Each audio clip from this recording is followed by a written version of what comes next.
Hello दोस्तों, स्वागत है आपका हमारे चैनल हानी वॉइस पर। आज सुबह सुबह जब मेरी आँख खुली तो मेरी माँ मेरे सर के पास बैठी हुई थी। वो मुझे देखकर कहने लगी, अंजलि अब तुम बड़ी हो गई हो, मैं तुमसे एक बात बहुत ही ज़रूरी करना चाहती हूँ।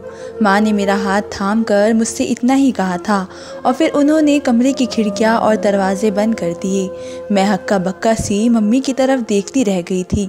इससे पहले तो उन्होंने कभी मुझसे इस तरह की बात नहीं की थी। फिर मम्मी कहने लगी, मैं तुमसे जो कहना चाह रही हूँ वो बात तुम्हारे छोटे से दिमाग पर तुम्हें बुरी भी लग सकती है।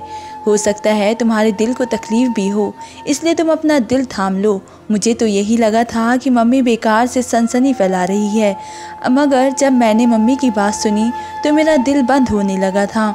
मैंने सोचा कि ये सब मम्मी ने क्यों कहा है। मुझे उनकी बात सच में बिल्कुल भी अच्छी नहीं लगी थी। मेरा जी चाहा कि मैं मम्मी के होठों पर हाथ रख दूं और उनसे कहूं कि मुझ में इससे ज़्यादा सुनने की हिम्मत नहीं है। मम्मी बोली, अंजलि अब तुम जवानी की दहलीज पर कदम रख चुकी हो, जितना मुमकिन हो अपने बाप की नज़रों से दूर ही रहा करो। वो तुम्हें अपने पास बुलाए तो मत जाया करो। तुम्हें पता है तुम्हारा बाप कितना बड़ा जुआरी है, वो कुछ पैसों के लिए तुम्हें किसी भी समय बेच सकता है। अगर तुम्हारा बाप कुछ खाने के लिए लेकर आए तो खाने से मना कर दिया करो, तुम्हारी भलाई इसी में है। मैं बोली, मम्मी प्लीज़ मेरे सामने ऐसी बातें ना करें। और बहुत सी जवान लड़कियों को देखा है जो अपने बाप के साथ बहुत ज़्यादा फ्री होती है और फिर मेरे पापा तो मुझ पर जान छिड़कते हैं। मम्मी बोली, हाँ हाँ सब कुछ देख रही हूँ, वो तुझ पर जान छिड़कते हैं तभी तो कह रही हूँ कि उससे दूर रहा करो, इसी में सबकी भलाई है। मैं गुस्से से बोली, मुझे नहीं चाहिए ऐसी भलाई, मुझे अपने पापा से दूर नहीं रहना। मुझे मम्मी की बात बिल्कुल भी अच्छी नहीं लगी थी। गुस्से से पैर पटकती हुई मैं कमरे के बाहर दरवाज़ा खोलकर बाहर निकल आई। बाहर मेरा 6 साल का छोटा भाई अनुज दरवाजे से कान लगाए खड़ा था। वो बोला, मुझे पहले ही पता था कि मम्मी सिर्फ आपसे प्यार करती है, मुझे तो कोई प्यार ही नहीं करता। मम्मी आपको मुझसे चोरी छुपे कुछ खाने के लिए दे रही थी। अपने भाई की बात सुनकर मैं हंस दी। मैंने कहा, ये तुम कैसी बातें कर रहे हो, हम सब तो तुमसे इतना प्यार करते हैं, तुम्हें और कितना चाहिए। वो कहने लगा, तो फिर मुझे भी बताए मम्मी आपसे कमरा बंद करके क्या बात कर रही थी। मैं बोली, मम्मी कुछ ज़रूरी बातें कर रही थी। भाई ने सिर हिला दिया और फिर आंगन में खेलने लगा। अभी थोड़ी ही देर गुजरी थी कि पापा भी घर पर आ गए। उन्होंने हाथ में जलेबियाँ पकड़ी हुई थी। घर आते वो मुझे पुकारने लगे, देखो मैं तुम्हारे लिए क्या लेकर आया हूँ। मैं पापा की तरफ दौड़ी और उनके पास जाकर बैठ गई थी। वो मुझे और अनुज के अपने हाथों से जलेबी खिलाने लगे। मम्मी मुझसे बोली, यहाँ आओ मेरी बात सुनो। मैंने उनकी बात अनसुनी कर दी, कोई ध्यान ही नहीं दिया और पापा के पास बैठी बातें करती रही और जलेबियाँ खाती रही। फिर पापा नहाने चले गए तो फिर मम्मी मेरा हाथ पकड़कर मुझे कमरे में ले गई और मेरे मुंह पर एक ज़ोरदार थप्पड़ मार दिया। कहने लगी, तुम्हारे मेरी बात का असर क्यों नहीं होता। मैंने तुमसे कहा था कि तुम अपने पापा के पास मत बैठा करो, लेकिन तुम तो आते ही उनके पास जाकर बैठ गई, यानी माँ की बात का कोई असर ही नहीं है। मैं बोली, मम्मी मैं पापा से प्यार करती हूँ, वो मेरे पापा है और मैं उनकी बेटी। अगर मैं उनके पास नहीं बैठूंगी तो फिर किसके पास बैठूंगी। मम्मी ने मुझे गले लगा लिया और रोते हुए बोली, अंजलि सारा कसूर मेरा ही है जो मैंने तुम्हें से सच्चाई छुपा कर रखी हुई थी। मुझे चाहिए था कि सब कुछ मैं तुम्हें पहले ही बता देती। मैं बोली, मम्मी अब ऐसी भी क्या बात है। तभी पापा की आवाज़ आई और पापा बुलाने लगे, अंजलि और अनुज कहाँ हो तुम दोनों। मैंने मम्मी की तरफ देखा तो मम्मी कहने लगी, हर पति अपनी पत्नी को आवाज़ देता है, फिर तुम्हारे पापा सिर्फ और तुम्हें और अनुज को ही क्यों पुकारते हैं। मैंने कंधे उचका दिए। तब मम्मी कहने लगी, अभी तुम ना समझ हो, नादान हो, तुम्हें यही लगता है कि सब लोग तुम्हारी तरह हैं, मगर ऐसा नहीं है। अभी मम्मी कुछ और कहती कि तभी पापा कमरे में दाखिल हो गए और बोले, क्या बात है तुम दोनों माँ बेटी क्या परेशान बैठी हो, आखिर सब ठीक तो है ना। मम्मी घबरा गई और बोली, बस अंजलि के सर में दर्द था इसलिए वो कमरे में बैठी थी। पापा बोले, अंजलि बेटा सब ठीक तो है, चलो मैं तो डॉक्टर के पास लेकर जाता हूँ। तो पापा बहुत ही परेशान होकर मेरी तरफ बढ़े थे और मेरा हाथ पकड़ लिया। मम्मी ने जल्दी से मेरा हाथ पकड़ा और मुझे अपने साथ कमरे से बाहर ले गई और बोली, नहीं नहीं बस ये ठीक हो जाएगी। मैं मम्मी के व्यवहार पर हैरान रही थी।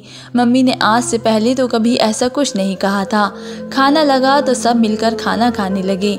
मम्मी बर्तन उठाने लगी तो फिर पापा ने इशारे से मुझे अपने पास बुलाया था। उन्होंने मेरे सर पर हाथ रखा और कहने लगे, अब कैसी तबीयत है, सर में दर्द तो नहीं हो रहा? तो मैंने ना में सर हिला दिया।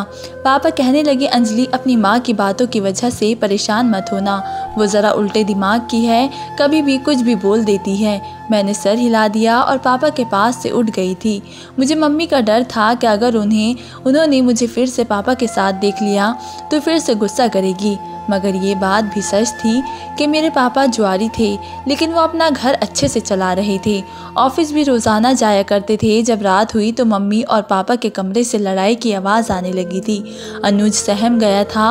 वो बोला, दीदी ये क्या हो रहा है, मुझे बहुत ही डर लग रहा है। मैंने उसे दिलासा दिया और बोली, कुछ नहीं, सब ठीक हो जाएगा। मम्मी और पापा के कमरे से लड़ने की आवाज़ आना कोई नई बात नहीं थी। हैरत की बात तो ये थी कि आज उन दोनों की लड़ाई में बार बार मेरा नाम आ रहा था और मैं अपना नाम सुनकर घबरा गई थी। सारी रात आंखों में ही कटी थी। सुबह पापा नाश्ते के बगैर ही घर से बाहर निकल गए थे। मैं मम्मी के पास बैठ गई और बोली, मम्मी रात भर आप और पापा क्यों लड़ रहे थे? तब मम्मी ने फूट फूट कर रोने लगी थी। मुझे उनके रोने से बहुत ही दुख हो रहा था। वो कहने लगी, अंजलि मैं आज तुम्हें ऐसा सच बताने वाली हूँ जिसे सुनकर शायद तुम कभी मुझे माफ़ ना कर सको, मगर तुम मेरी बात सुन लो। मैंने ये सब जानबूझकर नहीं किया था। उस समय तुम्हारी माँ बहुत ही मजबूर थी ज़माने के हाथों से, और मेरे पास दुनिया में कोई और सहारा नहीं था, इसलिए मुझे ये सब करना पड़ा। मैं मम्मी की बात सुनकर बहुत ज़्यादा डर गई थी। पता नहीं मम्मी क्या कहने वाली थी। फिर मैं मम्मी से बोली, मुझे बताइए आखिर बात क्या है? मम्मी कहने लगी, अंजलि तुम 2 साल की थी जब तुम्हारे पापा का एक्सीडेंट हो गया था। मैं तुम्हारे पापा से बहुत ही प्यार करती थी। मैंने जब से ये सारी खबर सुनी तो रोने पीटने लगी थी, मगर जब मेरी सास ने आकर मुझे कोसना शुरू कर दिया, वो बोली कि तुम मनहूस हो, तुम्हारे कदम मनहूस है, तुम्हारी वजह से ही मेरे बेटे के साथ यह हादसा हुआ है। मेरी एक बात कान खोल कर सुन लो, अगर मेरे बेटे को कुछ हो गया तो मैं तुम्हें ज़िंदा नहीं छोड़ूंगी। वो कहने लगी, ये था मेरा पहला पति और तुम्हारे सगे पापा। इस तस्वीर में मेरी मम्मी दुल्हन बनी बैठी थी और बहुत ही खुश लग रही थी। साथ बैठा इंसान भी बहुत ही खूबसूरत था, कोई इंसान जो मेरा पापा था, मगर मुझे तो उसके बारे में कुछ पता ही नहीं था। मैंने वो तस्वीर सीने से लगा ली थी। मम्मी बताने लगी, जब तुम्हारे पापा की लाश घर आई तो तुम्हारी दादी ने हम दोनों को घर से निकाल दिया। मैं रोती रही, आगे उनके गिड़गिड़ाती रही और बोली कि मुझे मेरे पति को आखिरी बार देखा तो दो, लेकिन मगर उस औरत ने मेरी एक ना सुनी। मैं तुम्हें अपने साथ अपनी माँ के घर ले गई, मगर मेरी माँ बहुत ही गरीब थी। मेरा भाई कोई काम नहीं करते थे। मेरे पापा तो बहुत ही पहले गुजर चुके थे। मेरे घर वालों ने हम दोनों को हाथों हाथ निकाल दिया, मगर हालात इस कदर ख़राब थे कि तुम हर समय बीमार रहने लगी थी। मुझे तुम्हारे खातिर कुछ न कुछ तो करना ही था। एक दिन मेरी मम्मी कहने लगी कि बेटी तुम दूसरी शादी कर लो, इसी में तुम्हारे और तुम्हारी बच्ची की भलाई है। उस समय मुझे मम्मी की बात बिल्कुल ठीक लगी थी। मैंने हामी भर ली और कहा, ठीक है मम्मी, आप मेरे लिए रिश्ता तलाश करें, मैं शादी करने को तैयार हूँ। मम्मी ने मेरे लिए रिश्ता ढूंढना शुरू कर दिया और फिर उन्होंने विकास का रिश्ता मेरे लिए ढूंढा। मैंने भी हाँ कर दिया। वो मुझ से शादी करने के लिए तैयार थे और मैंने उसके सामने हाथ जोड़कर बस इतनी विनती की थी कि मेरी बेटी को भी स्वीकार कर लेना। वो बोला, ठीक है, मैं तुम्हारी बेटी को अपने सीने से लगा कर रखूँगा। मैं बोली, और तुमने ऐसा कर दिया तो मैं पूरी ज़िंदगी तुम्हारी गुलाम बनकर रहूँगी, तुम जो कहोगे मैं वैसा ही करूँगी। वह खुश हो गया और उसने मेरे साथ शादी कर ली। मुझे अपने घर ले आया था। उसने मेरी बात मानी और मुझे और तुम्हें अपनी बेटी की तरह चाहने लगा। घर में खाने पीने की कोई कमी नहीं थी। मैं अब भी अपने पहले पति को याद करके आंखें भिगोती रहती थी, मगर इस बात पर भी खुश थी कि तुम सुरक्षित हाथों में हो और तुम्हें किसी चीज़ की कोई कमी नहीं है। एक दिन मेरी माँ मुझसे मिलने आई तो विकास ने बहुत हंगामा किया, आज तो तुम्हारी माँ मेरे घर आ गई है, अगर अब दोबारा मैंने उसे यहाँ देखा तो तुम्हें तलाक दे दूँगा। मैं तो विकास की बात सुनकर हक्का बक्का रह गई। मैं बोली, क्यों आप मेरी माँ के बारे में ऐसे शब्द क्यों इस्तेमाल कर रहे हैं? तब वो कहने लगा, इस मोहल्ले में मेरी इज्जत बनी हुई है। अगर लोगों को पता चल गया कि मैंने इतने गरीब घर की लड़की से शादी की है तो लोग मुझ पर तंज करेंगे। मुझे विकास के इस तरह के व्यवहार की उम्मीद नहीं थी, मगर मैंने अपने दिल पर पत्थर रख लिया और सोचा कि अगर बेटी यहाँ अच्छे से रह रही है तो मुझे अपनी माँ से नहीं मिलना चाहिए। मैंने विकास की बात मान ली और अपने घर वालों से हर तरह से रिश्ता ख़त्म कर दिया। मगर अब मुझे समझ में आया था कि विकास ने मुझसे शादी क्यों की थी और फिर उसने मुझे मेरे रिश्तेदारों से दूर क्यों कर दिया था। उसने बहुत ही लंबी प्लानिंग की थी, जबकि मैं तो यही समझी थी कि आदमी मेरे साथ वफादार है। मुझे इस बात का बाद में पता चला कि तुम्हारा बाप जुआ भी खेलता है, वो तुम्हारा सगा बाप नहीं है। उसने मुझे ये सब तुमसे बताने से मना किया है। मैंने उसकी ये बात भी मान ली थी। फिर हमारे घर पर अनुज पैदा हो गया। मैं तो यही समझने लगी कि विकास तुम्हें सगे बाप की तरह चाहता है, मगर मेरी ये गलत फहमी थी। सो तेरा बाप कभी सगा नहीं बन सकता। मैं बोली, मम्मी अब क्या होगा? मम्मी कहने लगी, तुम कुछ दिन अपनी आंखें और कान खुले रखो, हर बात खुलकर तुम्हारे सामने आ जाएगी। अब कुछ भी कहकर तुम्हें और परेशान नहीं करना चाहती। तुम मेरी एक बात पल्लू से बांध लो, विकास तुम्हारा सगा बाप नहीं है, वो तुम्हारे लिए एक अजनबी इंसान है और अब तुम बड़ी हो गई हो, उससे दूर ही रहना। इतना कहकर मम्मी मेरे पास से उठ गई थी, जबकि मेरी आंखों से आंसू बह रहे थे। आज मेरा दिल बहुत ही ज़ख्मी हो गया था। सच कहूँ तो मुझे अपने सगे बाप की मौत का रत्ती भर भी अफसोस नहीं था। जिस इंसान को मैंने कभी देखा ही नहीं था, जिसका कभी जिक्र ही नहीं सुना था, उसके बारे में अचानक से सुनकर दिल में कोई फीलिंग नहीं आ रही थी। मैं तो इस इंसान के लिए रो रही थी जिसे मैंने ज़िंदगी भर अपना बाप समझा था। वो मेरे लिए भला अजनबी कैसे हो सकता था? मैं तो इसलिए रो रही थी, ऐसा लग रहा था जैसे उसकी मौत सच में हो गई हो। मेरे अंदर तक उदासी भर गई थी। मैं सारा दिन लाश की तरह कमरे में लेटी रही थी। शाम के समय पापा काम से वापस आए। वो मुझे और अनुज को पुकार रहे थे, मगर मैं उठना नहीं चाहती थी। तभी पापा मेरे कमरे में आ गए। मेरी मम्मी ने सारा दिन कमरे में झांक कर नहीं देखा था। पापा के आते ही वो वहीं पर आ गई थी। पापा कहने लगे, मेरी गुड़िया इस तरह क्यों लेटी हुई है? मम्मी कहने लगी, उसकी तबीयत खराब है, बस इसलिए लेट गई थी। पापा तड़प उठे, कहने लगे, चलो उठो, मैं तुम्हें डॉक्टर के पास लेकर चलता हूँ। और माँ ने कहा, नहीं ये नहीं जाएगी। पापा मम्मी को घूरने लगे। तभी मैं भी बीच में बोल पड़ी कि नहीं पापा, मुझे कहीं भी नहीं जाना। पापा मुझे देखते रह गए और फिर मम्मी पापा से कहने लगी कि मुझे अपनी माँ से मिलना है। पापा एकदम से दहाड़ पड़े थे। कहने लगे, तुम वो बात भूल गई हो क्या जो मैंने शादी के शुरू के दिनों में तुमसे की थी? मैंने कहा था ना कि तुम अपनी मायके वालों से कोई संबंध नहीं रखोगी। मम्मी रोने लगी और बोली, विकास मुझ पर इतने जुल्म मत करो। पापा बोले, जो कुछ मर्जी कह लो, मेरी तरफ से कल भी इनकार था और आज भी इनकार है।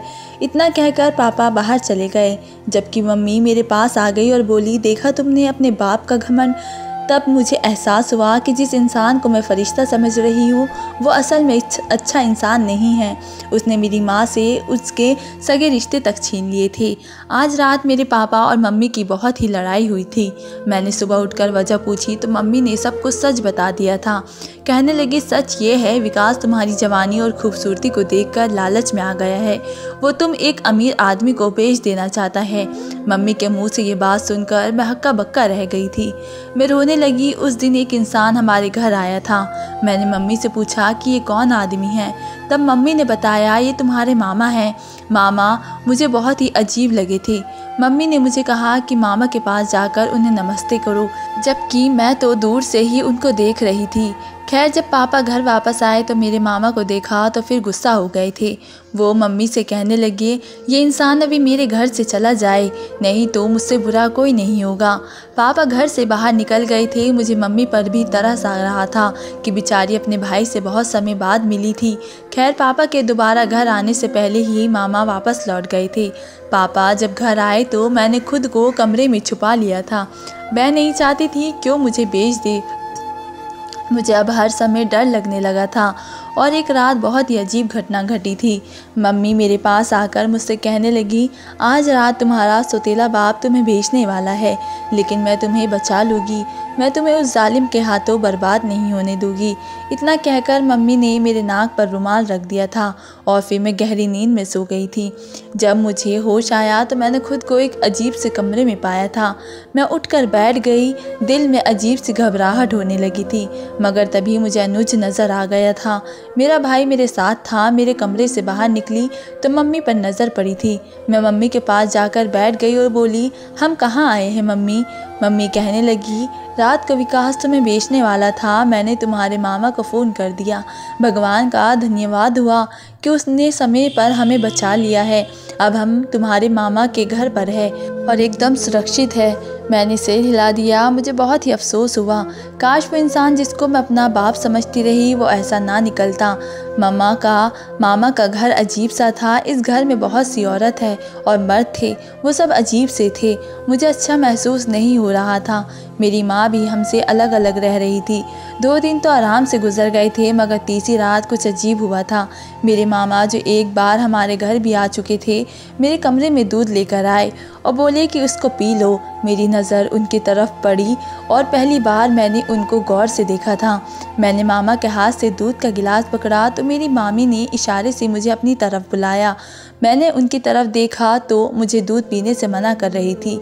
फिर बहाने से मेरे पास आ गई और मामा को बातों में लगाकर उन्होंने मुझे दूध गिराने का इशारा कर दिया। मैं हैरान थी, वो ये सब क्यों कर रही थी। मैं दूध का गिलास हाथ में पकड़े खामोश खड़ी थी और तब मामी मेरे मामा का हाथ पकड़कर ज़बरदस्ती अपने साथ लेके चली गई। पीछे से मामी मुझे इशारा कर रही थी कि दूध मत पीना, इसे गिरा दो।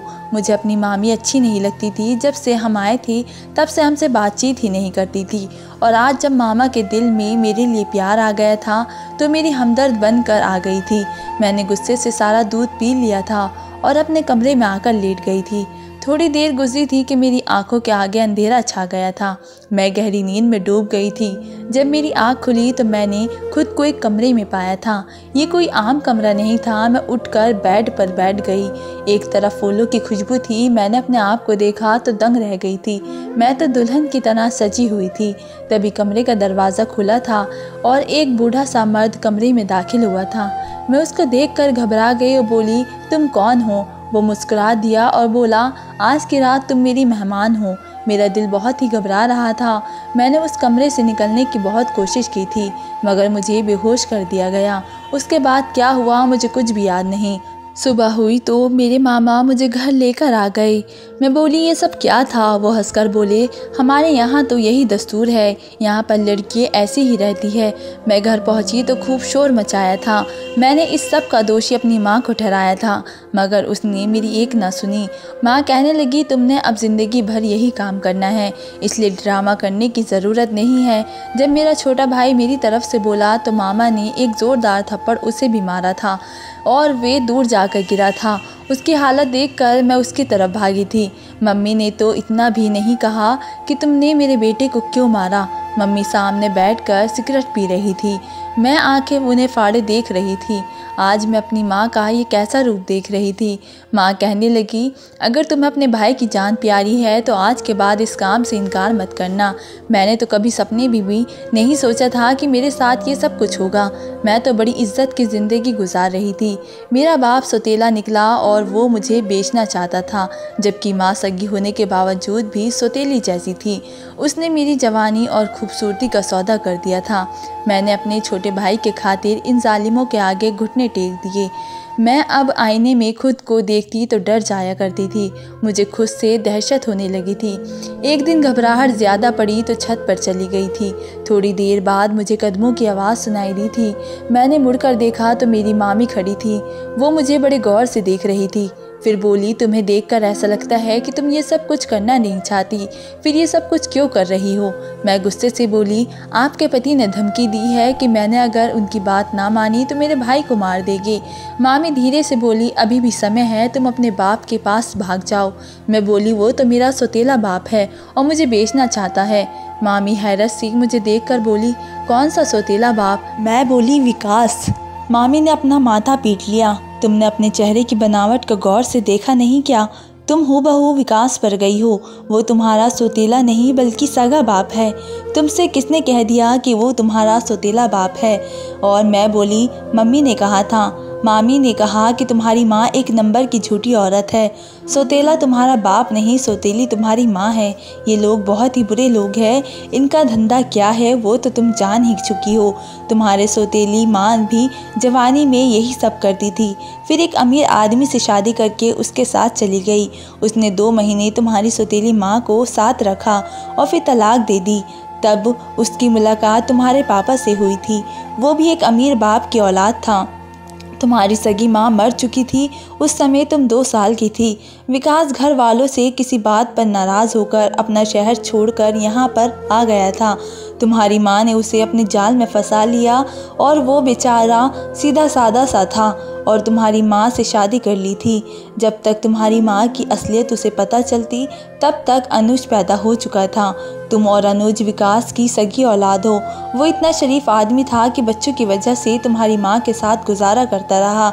ऐसे समय में गुजारता गया और वो बेचारा शराफत का मारा तुम्हारी माँ को छोड़ भी नहीं पाया कि बच्चों पर बुरा असर पड़ेगा। वैसे तुम्हारी माँ की अकल की दान देनी पड़ेगी। और उसने किस तरह तुम्हें तुम्हारे बाप के खिलाफ कर दिया। उसने तुम्हें झूठ बोला।